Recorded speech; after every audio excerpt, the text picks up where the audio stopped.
Donc, je suis Béatrice Gisclard, je suis postdoctorante à l'Université d'Avignon dans un laboratoire de géographie.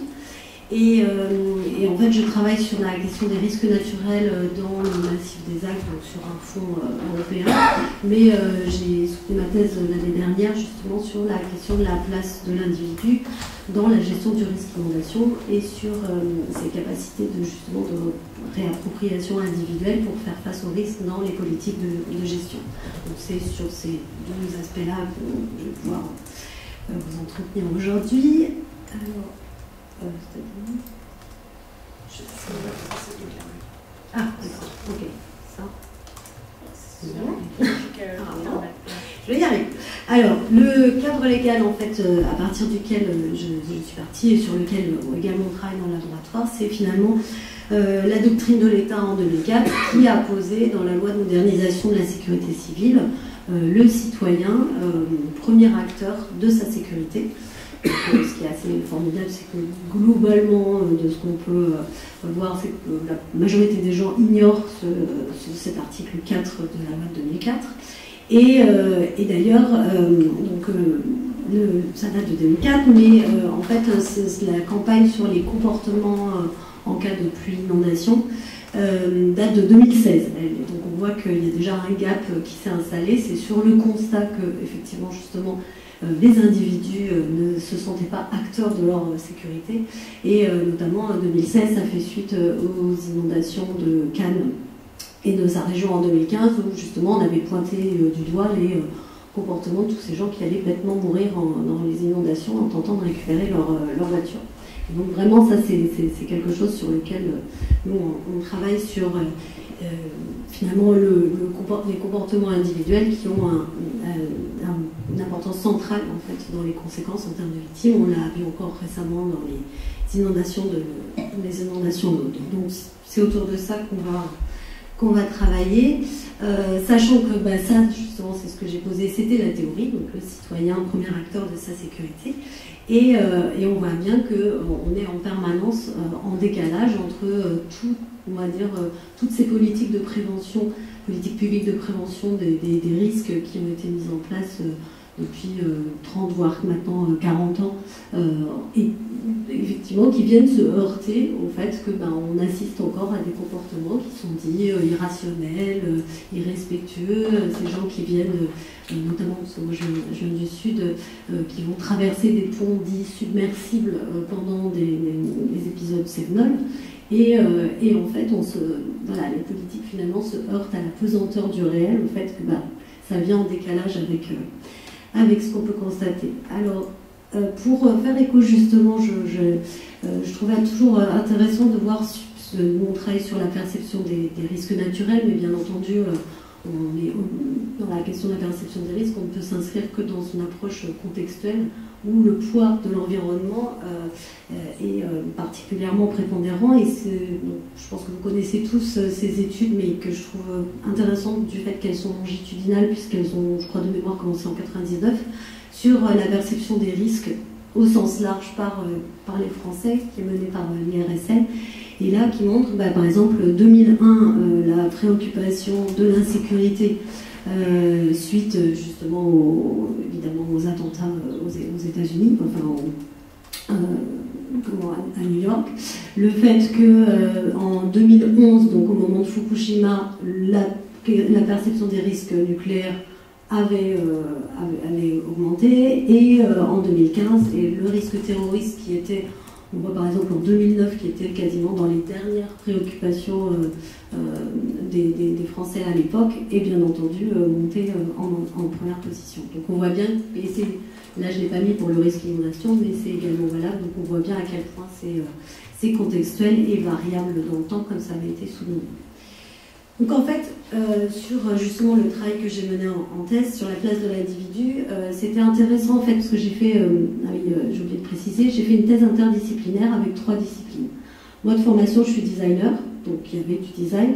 J'ai fait de la psychologie sociale, donc il y avait de la psychologie, et j'ai obtenu une bourse dans un laboratoire de géographie que j'ai commencé en fait au moment de la thèse, et ça m'a permis justement d'appréhender finalement avec ces différentes disciplines les rapports que l'individu pouvait avoir vis-à-vis de son environnement et finalement l'importance du rapport au territoire à partir du moment où on parlait des risques naturels et sur le fait qu'on a vraiment des emboîtements d'échelles, des échelles individuelles et puis des échelles au niveau du territoire qui allaient conditionner en fait que le comportement n'était finalement que la résultante de tout un ensemble de facteurs qui venaient au moment où l'individu était dans sa situation et allaient affecter en fait ses choix aussi bien par rapport à des perceptions qu'il avait de son environnement évidemment, des indices environnementaux qu'il pouvait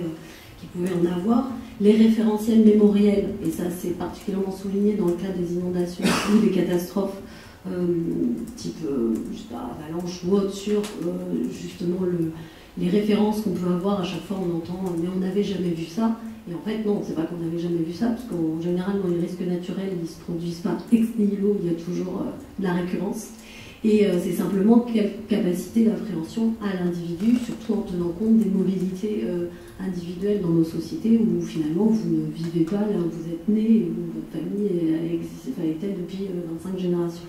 Donc il y a tous ces éléments-là, et nous, dans le processus justement du catastrophe, il y a évidemment ce que vient apporter l'État, avec notamment par exemple les niveaux de vigilance. C'est pour ça que entre le temps de la prévention, le temps de la gestion de crise et le temps de la reconstruction, qui sont les étapes de gestion des risques d'un point de vue institutionnel, en fait on vient se heurter, comme le montre le schéma, au moment de l'alerte, qui est vraiment le basculement justement de la catastrophe, avec la question de la gradualité des événements, c'est-à-dire à quel moment, en fonction d'une vigilance, on doit déclencher un comportement tel ou tel autre. C'est-à-dire que par exemple, moi pour ce qui me préoccupe dans le sud, les crues de type crue rapide, ou en montagne les crues torrentielles, mais qui au niveau de la cinétique vont être assez proches, et les crues de la Seine, où vous allez avoir une montée des eaux de 1 cm/h, mais néanmoins vous avez quand même, dans le cas des inondations de juin 2016 sur la Seine, vous avez quand même 4 victimes identifiées. Alors on devrait dire de l'eau qui monte à 1 cm/h, normalement vous avez le moyen d'y échapper. Donc comprendre en fait dans quel engrenage se situent les victimes est assez intéressant. Donc, par rapport à ça, justement, comment on peut rendre finalement un riverain acteur avec, finalement, est-ce que c'est pas une utopie ou quelque chose de la visée incantatoire de la part des politiques publiques en disant il faudrait absolument que non seulement il y ait une perception des risques, mais que ça incite l'individu à s'engager dans des comportements. Alors moi je ne dis pas les bons comportements, on va dire au moins des comportements adaptés, mais derrière adaptés à quoi et par rapport à quoi. On a amené un travail en fait sur l'étude de 15 dispositifs. Alors là je ne vais pas vous détailler le tableau parce que c'est pas le propos et puis justement on commence à avoir faim. Mais en gros c'était de dire que justement quand on parlait, on valorisait beaucoup l'engagement individuel dans des dispositifs alors qu'ils ne sont pas nécessairement que sur le risque inondation, puisque justement on avait regardé en tout cas on les avait regardés du point de vue des risques majeurs, et où en fait l'individu pouvait avoir une part en tant qu'acteur, et c'était de regarder jusqu'à quel point il était acteur dans ces dispositifs, où on va souvent se saisir en fait dans les politiques au niveau territorial de ces initiatives en les citant comme exemple, et puis on se rend compte qu'au final la participation individuelle là-dedans a été ultra restreinte, a été ponctuelle, et en fait a une difficulté à s'inscrire dans le temps pour effectivement viser à changer les comportements. Et notamment, ce qu'on peut en tirer, c'était que les dispositifs étaient globalement variés, mais qu'ils étaient limités à des impacts locaux, et que sans portage institutionnel, c'est-à-dire que le mythe de l'auto-organisation de groupes, enfin de riverains, on va dire de personnes vraiment issues de la société civile, était soit inexistant, soit très rare, quand il ne s'agissait pas d'associations de sinistrés, c'est-à-dire en amont, c'est-à-dire dans la prévention, finalement justement dans la hiérarchie de priorités des uns et des autres, se dire je vais actionner une dynamique par rapport à une catastrophe qui n'est pas toujours perceptible. Enfin, je pense à ici par exemple, vous avez cette problématique de la Loire où la dernière inondation majeure elle est quand même très très loin des référentiels mémoriels individuels. Pour mobiliser dans le temps quotidien autrement quelques, on va dire, retraités passionnés, c'est quand même objectivement très très compliqué. Et donc on se heurte à ça parce que de quelle manière on peut finalement, comment on peut actionner des leviers pour inciter au comportement. Alors il y a quand même identifié là-dedans deux dispositifs qui sont relativement exemplaires que vous connaissez peut-être. Donc le réseau Sentinelle sur le bassin de Brévennes-Turdine, donc du coup dans le Rhône, enfin dans le département du Rhône, où en fait, initié par le syndicat de rivière, la mise en place finalement de sentinelles, de veilleurs, donc c'est-à-dire avec un dispositif amont-aval où finalement ceux qui ne risquaient pas d'être impactés par la crue étaient ces sentinelles qui allaient indiquer justement la survenue de crues torrentielles et qui permettaient en fait de chanter le côté organisation de la vigilance qui se faisait à un niveau justement départemental et qui n'était pas du tout dans la temporalité adaptée à la... En gros, quand le département passait en vigilance orange voire rouge, puisque l'alerte n'est pas une vigilance, la crue était déjà passée et les gens étaient déjà inondés depuis belle lurette. Parce que y a tout un processus institutionnel un peu compliqué à passer. Et donc du coup, il y avait cette possibilité et cette association existe depuis un petit moment, depuis la fin des années 2000, début des années 2010. Et donc, porté par le syndicat de rivière, il y a un côté où justement ils arrivent à inciter en leur donnant ce rôle de veilleur et il y avait une implication réelle des gens. Un autre exemple, donc Jean de Garonne, comme son nom l'indique, bord de la Garonne, où là en fait il y avait la question du fait que 100% de la surface communale est en zone inondable. Et donc là, du coup, les leviers en fait d'action, de changements comportementaux étaient sur l'application des gens par rapport à leur village, sur un historique et sur le fait du faire ensemble, mais c'était possible à une petite échelle, c'est-à-dire c'est un village rural qui, même dans ses effectifs, se situe même pas à l'échelle d'un quartier pour des villes. On voit que ça commence à, enfin, pas à faire des petits, mais on voit qu'il y a des choses qui peuvent se mettre en place. Là, justement, tout récent, les vigiles du Zoron, donc, voilà, qui est basé sur le même principe que le réseau Sentinelle. Et puis en fait, moi, ce qui m'avait aussi intéressé par rapport à ça, c'était d'étudier la question de la conscience du risque en lien avec sa connaissance. Et donc là, c'est basé sur mon travail de thèse, donc c'était de montrer en fait que pour des, comment dirais-je, pour des territoires où le risque de crue rapide était similaire d'un point de vue géomorphologique, c'est-à-dire le Gard et le Vaucluse, il y avait les mêmes types de phénomènes, Vaison-la-Romaine ou les crues du Vidourle, c'est la même chose. En fait, il y avait une connaissance qui était variable justement en fonction des territoires, donc en rouge le Gard et en jaune le Vaucluse. Il y avait également une acceptation du risque reliée avec sa connaissance qui était aussi variable sur le territoire. Donc on voit que notamment dans le Vaucluse, donc les communes qui sont à gauche, en fait, risquer de voir sa maison inondée, de faire partie des aléas de la vie dans la région, on n'est plutôt pas du tout d'accord, et que ça s'inverse avec les communes, enfin les communes dans lesquelles on a mené ces études. Dans le Gard, pas du tout d'accord.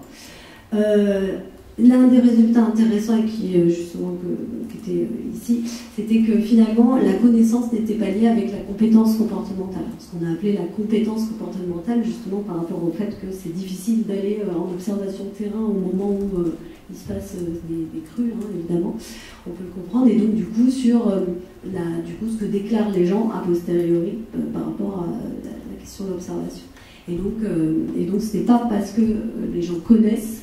Donc c'est-à-dire que là où c'est intéressant, c'est que ça vient à l'encontre de l'ensemble des investissements menés par l'État jusqu'à présent dans les politiques de prévention qui étaient sur du porté à connaissance, donc en disant plus les gens vont connaître les risques, mieux ils vont se comporter, et en fait cette étude exploratoire montre qu'a priori pas.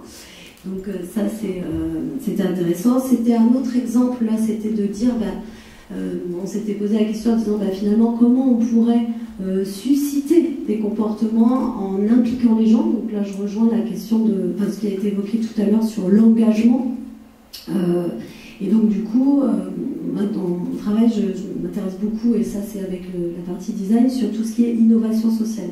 Parce que finalement, l'innovation sociale, donc là pour le coup entendue comme l'auto-organisation à des échelles locales de communautés centrées sur des problématiques complexes non résolues par l'institution, de type l'autopartage, de type les AMAP, de type ces choses-là. Est-ce que cette approche-là pourrait être intéressante au niveau de la gestion des risques, donc avec justement l'auto-organisation, en se basant sur justement ce qu'on pouvait voir dans des dispositifs type comment dirais-je, le réseau Sentinelle, et en se demandant si justement le fait que les gens s'engageaient, ben, finalement ça ne pouvait pas augmenter leur capacité comportementale. Et donc du coup, là c'était la mise en place en fait d'un travail avec ce qu'on a appelé les veilleurs de crue, et en fait c'était de travailler avec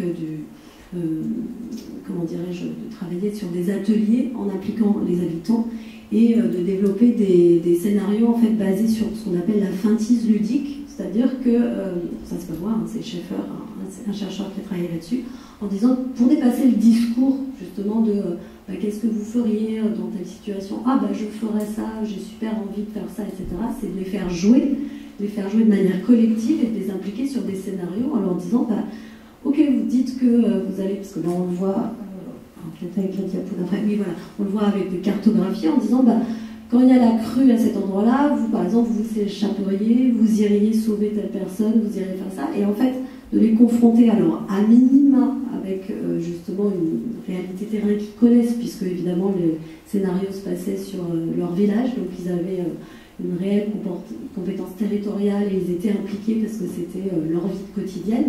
Et en fait, ça montrait un engagement assez intéressant, avec surtout ça leur a permis en fait de vérifier des choses qu'ils pensaient être justes et qui, confrontés aux autres, montraient des limites ou au contraire ouvraient des perspectives. Et ça permettait aussi aux autorités, une fois qu'on a pu faire remonter ce qui avait été issu de l'atelier, de voir que finalement il nécessitait des informations. Enfin, ça a permis d'atténuer la rumeur sur la rupture de barrage, parce que ça n'avait pas du tout été identifié par les autorités, et pourtant c'était ce qui ressortait de ces ateliers.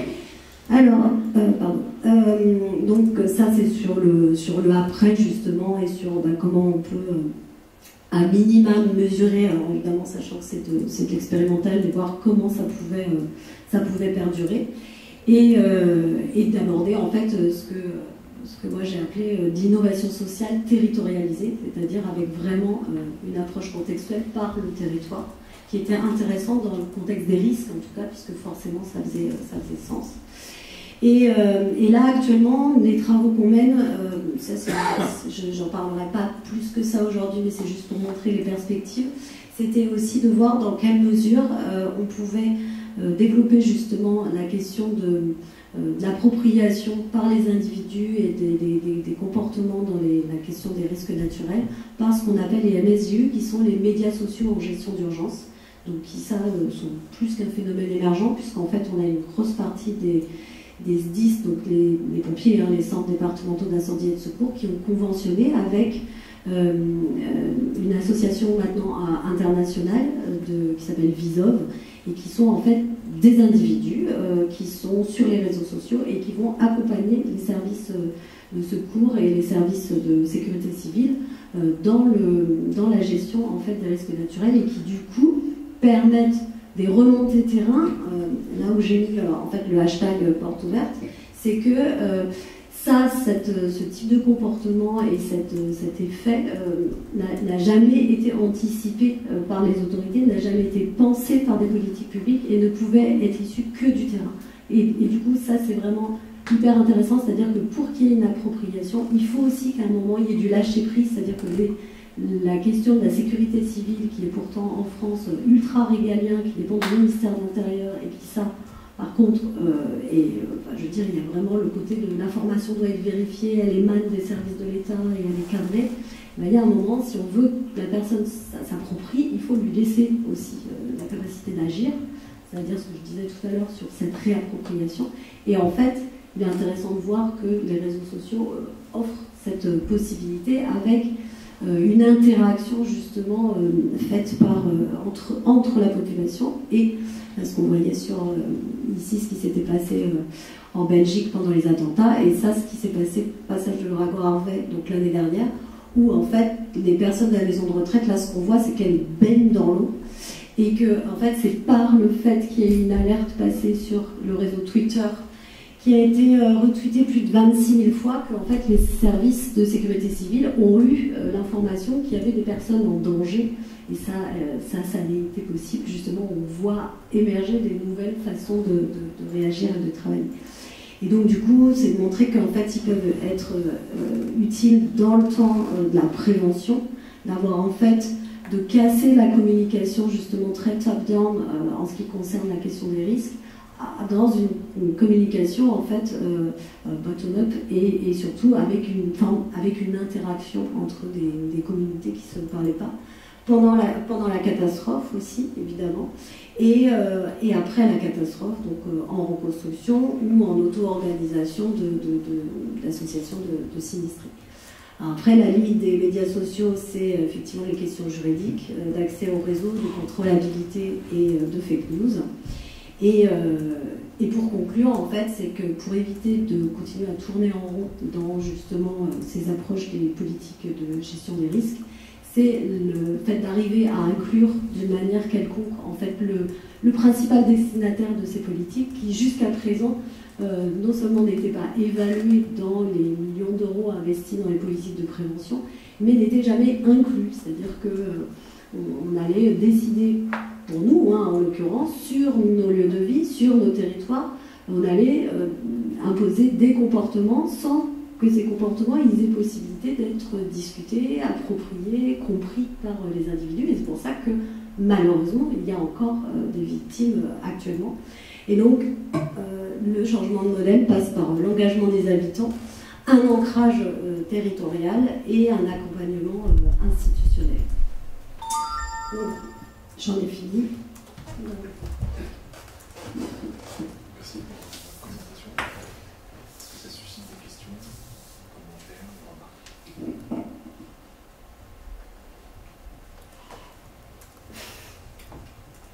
Enfin. Je voudrais savoir quel exactement est le but de ces interventions. Évidemment, vous parlez des interventions la population des crues qui créent énormément de dégâts.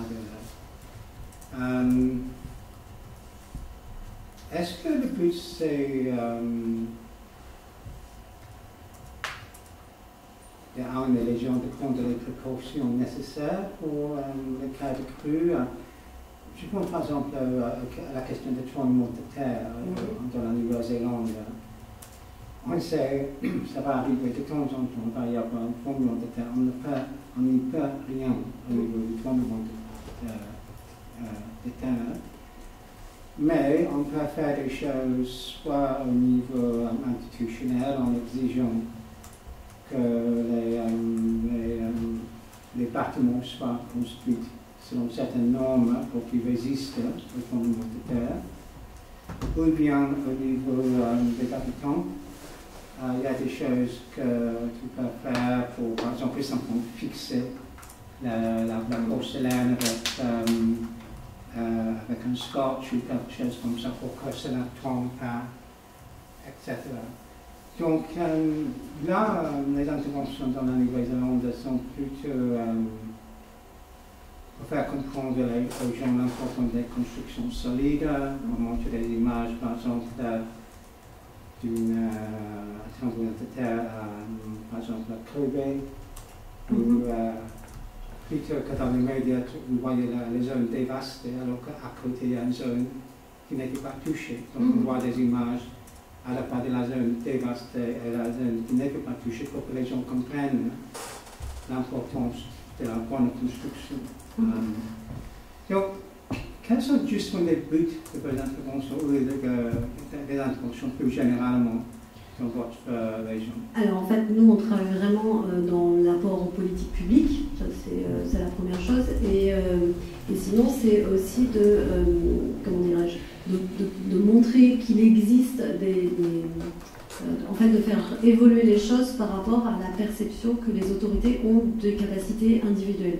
En fait, jusqu'à présent, ce que je montrais, c'est que voilà, ça fait depuis 2004 qu'on dit l'individu est le premier acteur de sa sécurité, mais in fine, ça ne change pas grand-chose dans les politiques de prévention des risques en France, en l'occurrence. Et malheureusement, je vois là, nous, ça nous a particulièrement touchés parce que bon, les crues de l'Aude, voilà, c'est des choses qui sont très très bien renseignées par la littérature scientifique et qui, on a eu l'impression que c'était du bis repetita par rapport à ce qui s'était passé en 99.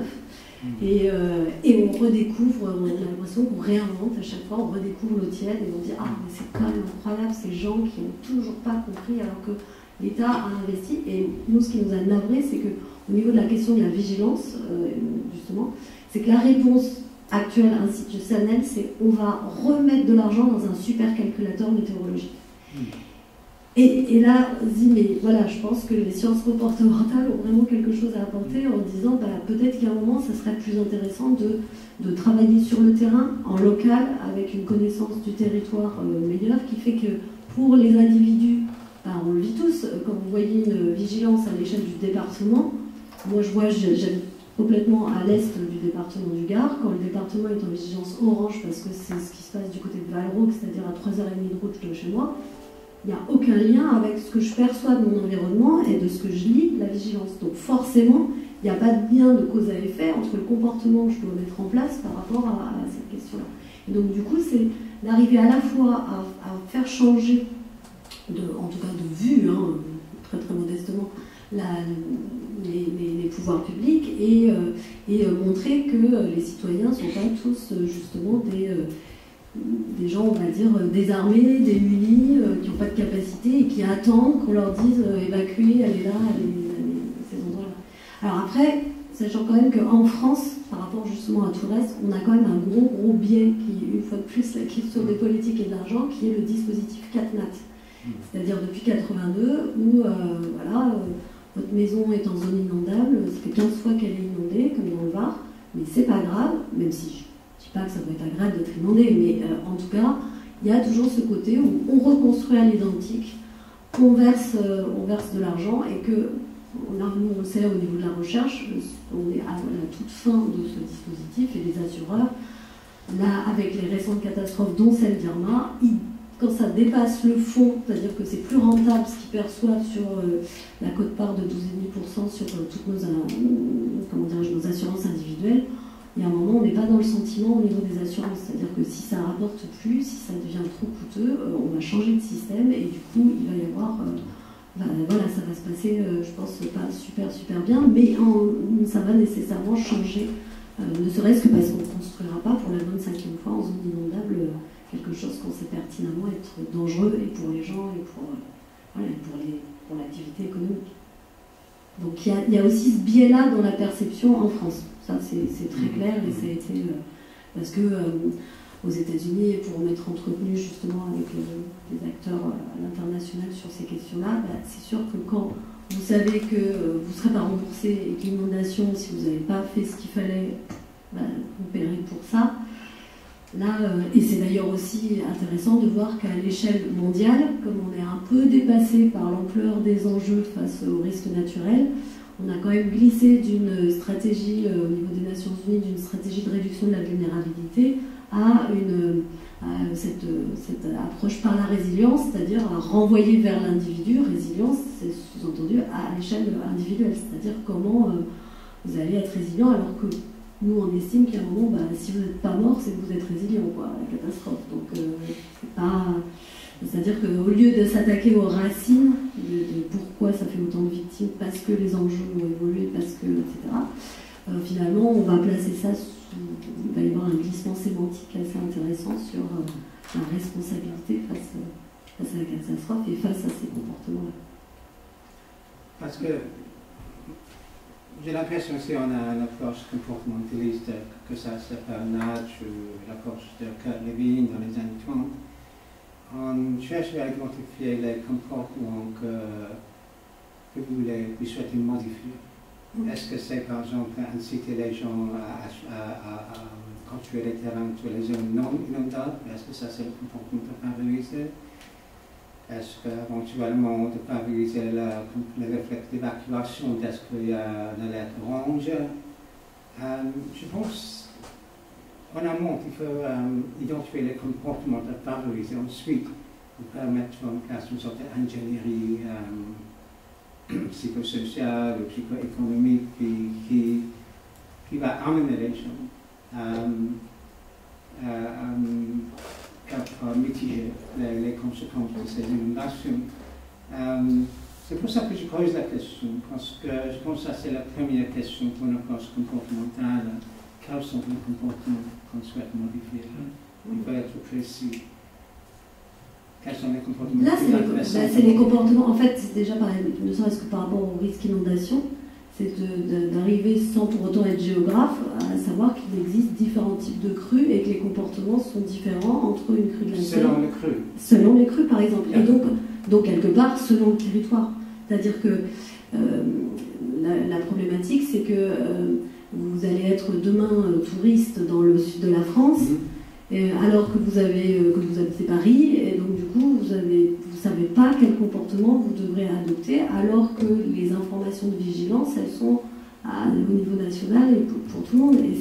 Et c'est à la fois ces comportements-là individuels, mais c'est également au niveau des autorités comment ils vont pouvoir, je veux dire sur quel levier ils vont pouvoir agir et comment on va pouvoir affiner finalement ces politiques qui sont quasiment pas évaluées, quoi. C'est-à-dire en fait, actuellement, ce qui est quand même incroyable, c'est qu'on ne sait pas si le nombre de victimes par inondation, qui reste le risque le plus impactant en termes ne serait-ce que financier, on ne sait pas si le nombre de victimes en France, il est finalement super parce que c'est grâce à toutes les politiques qui ont été mises en place et que sinon il y aurait peut-être 400 morts, 500 morts, ou au contraire ils sont l'expression de la faillite de ces politiques parce qu'on n'arrive pas à évaluer justement ces aspects-là. Donc c'est assez compliqué. C'est surprenant. Mais on est vraiment à différents niveaux, mais enfin, je veux dire méta au niveau des politiques et puis qui sont imposées aussi par des directives inondation qui sont des directives supranationales. Mais en tout cas, ce qu'on constate, c'est qu'on s'intéresse très peu à la réception de ces politiques à l'échelle individuelle. Qu'est-ce que l'individu en comprend et qu'est-ce qu'il peut faire? Qu'est-ce qu'il peut agir? On ne lui donne pas les clés, il n'y a pas d'exercice. Enfin, moi, je trouve ça incroyable que l'exercice Sequana qui a eu lieu en 2016 à Paris, sur qu'est-ce qui se passerait en cas de crue de la Seine 1910, pardon, il n'y a pas un habitant qui a été impliqué. Pas un. Alors que c'est quand même les principaux concernés. C'est parce que l'individu ne sait pas et on laisse faire aux gens qui savent. Et ça, je pense que c'est hyper important de commencer pas inverser, mais en tout cas à botter en touche sur cette approche-là. Une question, d'essayer aussi de faciliter l'accès à l'information sur la question de la zone inondable, notamment au niveau d'établissements publics. On a développé un outil d'autodiagnostic. Et la première question qu'on s'était posée, c'était de savoir, le chef d'entreprise, comment il peut savoir qu'il est en zone inondable sur le bassin d'Alors. C'est une vraie question, parce qu'effectivement, les dernières grandes crues du 19e siècle, l'information elle existe, mais simplement elle n'est pas forcément facilement appréhendable par un chef d'entreprise. Et l'outil qu'on a développé, c'était de pouvoir rentrer son adresse et de voir est-ce qu'on est situé en zone inondable, quelle hauteur d'eau éventuellement on peut avoir sur la base d'une crue centenale, et du coup derrière avoir un questionnement autour d'un autodiagnostic pour se dire est-ce que j'ai mis en place des choses qui peuvent nous permettre de limiter les dommages. On n'évitera pas effectivement les dommages en cas d'inondation, mais de limiter les dommages et de permettre une reprise de l'activité au niveau de l'entreprise la plus rapide possible. Et c'est une vraie question, enfin, c'est aussi cette mise à disposition de l'information. Et moi, je m'excuse, j'avais une dernière question sur le sud de la France. On avait vu une voiture test dans une conférence à Lyon, Flot de risque, qui permettait aux gens de mesurer la force du courant. Et je trouvais, en termes individuels, enfin, en tout cas pour l'avoir testé, là, on se rendait compte qu'effectivement, on n'arrivait pas à ouvrir une portière s'il y avait de l'eau. Tout à fait. Je me disais que dans le sud de la France, je ne sais pas si ça a été testé. Mais ça, justement, c'est tout le problème, c'est qu'il n'y a pas d'exercice. C'est-à-dire que, pareil, l'État met en place, suite à la loi de 2004, le dispositif des réserves communales de sécurité civile, donc qui sont des dispositifs mis en place par l'État hyper intéressants et qui permettent, par exemple, à des gens qui souhaitent s'investir dans ces questions-là, de même avoir une décharge vis-à-vis de son employeur. Du coup, c'est vraiment, il y a un dispositif légal pour ça. Sur les 36 000 communes françaises, moi les chiffres que j'ai de 2015, c'était qu'il y avait 550 réserves communales, alors que les 2 tiers des communes françaises sont soumises au risque d'inondation. Il y a un moment, en fait on se rend compte que du moment qu'on a posé l'information, du moment qu'on a mis en place des politiques, après, compris, pas compris, adapté, pas adapté, l'important c'est, on peut dire, c'est check, j'ai fait, voilà. Trouver les relais, oui. On va juste intervenir donc, sur juste un élément contextuel. Justement, il y a eu un exercice sur la loi qui s'est tenu la semaine dernière, relayé dans les médias. Et effectivement, il y avait aussi une association civile, puisque quelques écoles ont joué le jeu, il y a eu certaines mairies qui ont participé, même si c'était dans toute la chaîne étatique que se jouait l'exercice de crue de la loi. Par contre, j'entends bien que sur les grands fleuves, on a davantage d'informations, d'éléments qui permettent de construire des exercices, de les mettre en application. Je ne suis pas certain qu'aujourd'hui, au niveau de tous les textes, on ait répondu aux problèmes, et ça vous l'avez très bien dit, on est sous le vocable inondation, crue, des phénomènes qui semblent les mêmes, et en définitive, ce n'est pas tout à fait les mêmes événements, les impacts ne seront pas les mêmes, les réactions à mettre en face ne sont pas les mêmes, l'action de la sécurité civile ne sera pas la même non plus, elle n'arrivera pas forcément dans le même temps au calendrier que pour d'autres grands phénomènes. Je dis tout ça parce que ce que vous critiquez aujourd'hui, c'est pas tant que ce qui est mis en place ne serait pas bon, c'est qu'en fait, la question des crues rapides aujourd'hui est encore une question ouverte au niveau recherche. Donc une des voies que l'on voit, c'est effectivement celle de l'action citoyenne, le fait que c'est les gens au plus près du terrain qui vont pouvoir agir lorsqu'on est sur des temps très courts, avec des événements qu'on ne peut pas prédire ou moins bien prédire. Donc ça, c'est un premier sujet. Le deuxième sujet que j'ai bien aimé, que vous avez mis en avant, c'est celui finalement où on a beaucoup travaillé sur la culture du risque, l'acculturation. On a pu après questionner des personnes pour savoir si elles appréhendaient bien le phénomène et comment elles agiraient. Et après, on regarde, suite à un événement, comment ça se passe. Alors ce qui est très difficile, c'est d'avoir les mêmes populations pour pouvoir faire...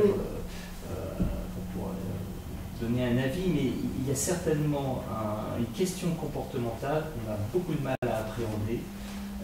Ce qu'on arrive à observer aujourd'hui sur les grands événements de crue, c'est qu'on a une capacité à oublier assez phénoménale, que ce soit au niveau individuel, au niveau collectif, au niveau réglementaire, administratif, ou même sur des grandes politiques publiques. J'ai en mémoire les grandes inondations du 19e. Aujourd'hui, on peut regarder l'histoire, voir comment c'était positionné, tous les progrès qu'il y a eu derrière, toutes les mesures prises, et comment petit à petit, un certain nombre de mesures vont s'étioler dans le temps. Est-ce que c'est que le sujet est-ce que c'est que les inondations? Est-ce que c'est dans l'ensemble des risques? Tout ce qu'on ne peut pas voir, qui fait qu'à un moment donné, on a cette capacité à oublier. Alors quand je dis à oublier, c'est sur des grands événements, c'est une génération, souvent on dit.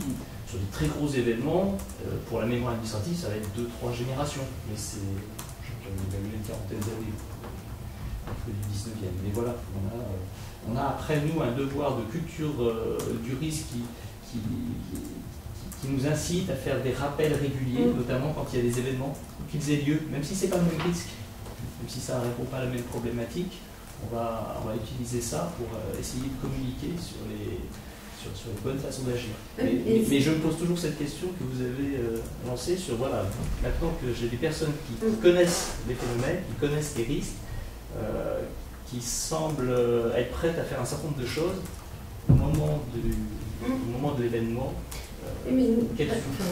Finalement, ce qu'on propose, c'est ce que vous dites aussi, ça fait penser sur ce que vous disiez sur l'application, c'est aussi un moment de dire, on a donné plein d'infos, mais du coup, les gens, c'est pareil, heureusement qu'ils ne pensent pas au risque tous les jours, parce que c'est juste l'angoisse, parce que qu'est-ce que vous voulez faire face à un risque naturel où vous avez mais aucun moyen de levier individuel.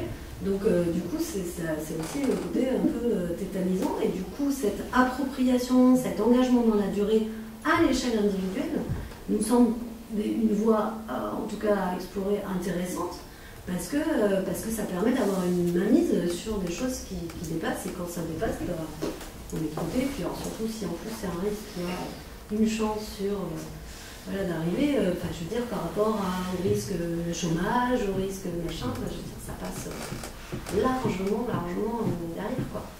Puis il y a des temporalités, là on travaille sur la question du glissement du pas de l'ours, qui a la plus grosse masse en Europe en mouvement, donc dans les Hautes-Alpes, sur je ne sais plus combien de centaines de milliers de mètres cubes, sauf qu'il y a une gradualité de l'événement qui est hyper difficilement mesurable. Alors, ça a déjà emporté la route, c'est visible, mais sauf qu'ils se disent, par exemple, sur la question de l'alerte versus les comportements individuels, ils ont soit 6 heures, dans le pire scénario, donc c'est-à-dire ils ne peuvent pas évacuer l'hôpital, jusqu'à de l'ordre de plusieurs semaines. Donc, adapter les comportements avec un phénomène à une gradualité où il faut gérer de l'incertitude, c'est super compliqué, quoi, pour les pouvoirs publics par rapport à ça. Donc l'implication individuelle, elle est super importante pour pouvoir se dire, au moment où on aura un moyen d'agir qui ne sera pas, voilà, et qui ne sera jamais en plus dans le scénario qui a été pensé. C'est un peu le retour d'expérience de à peu près tous les événements, c'est que ça ne s'est jamais passé comme on l'avait prédit. Donc partons plutôt du fait que ça ne se produira pas comme on l'a prévu, donc laissons la capacité aux gens d'être créatifs, d'agir, pas dans les cases prévues par l'institution. Parce que ça marche pas.